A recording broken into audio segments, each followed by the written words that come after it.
مساء الورد الغزالات، وليش اخباركم؟ ان شاء الله تكونوا مزيان. اليوم جيت نقول لكم باللي غادي ندير العمليه ديال عينيه اللي هو الليزر، وجبت لكم العياده اللي غندير فيها. طبعا احسن عياده كاينه في دبي، احسن عياده تقدروا ديروا فيها العمليه لعينيكم.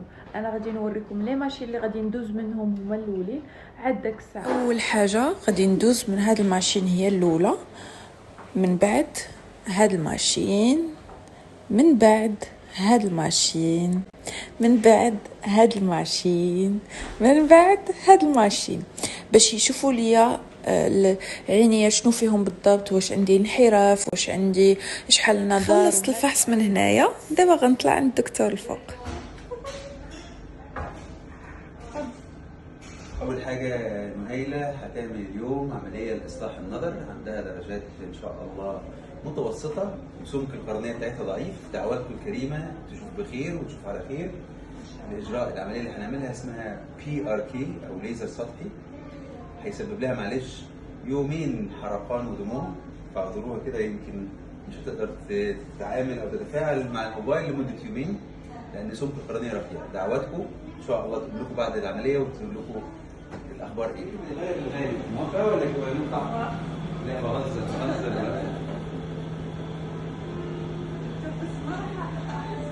اقسم بالله ما تحسي. اديني يجري الاستثمار طالع قدامك على الضغط يا سبحان الله العظيم.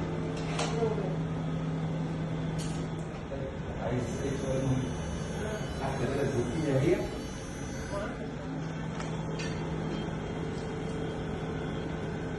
والله جميل.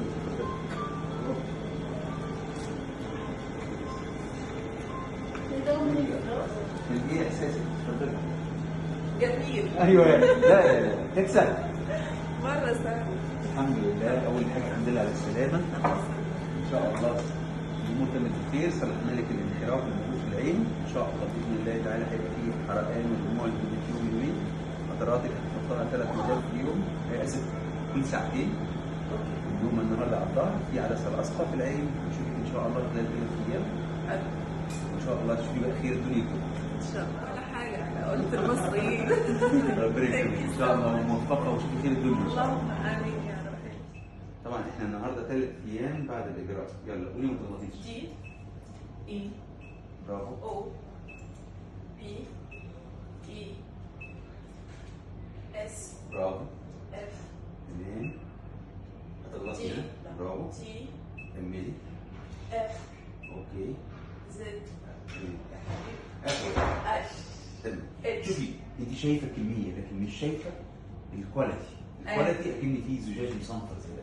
صحيح. فبعد عمليه PRK او الليزر السطحي بيحصل ان الطبقه السطحيه بتقفل من الاطراف، بتقفل اخر نقطه قدام بوب العين، تلاقي لسه ضوابين موجوده.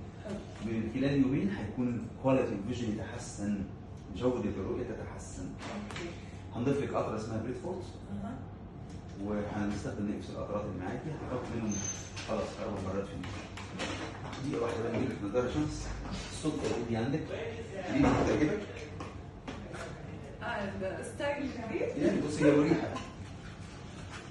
فين الثانيه؟ خليتها هجيبها لك.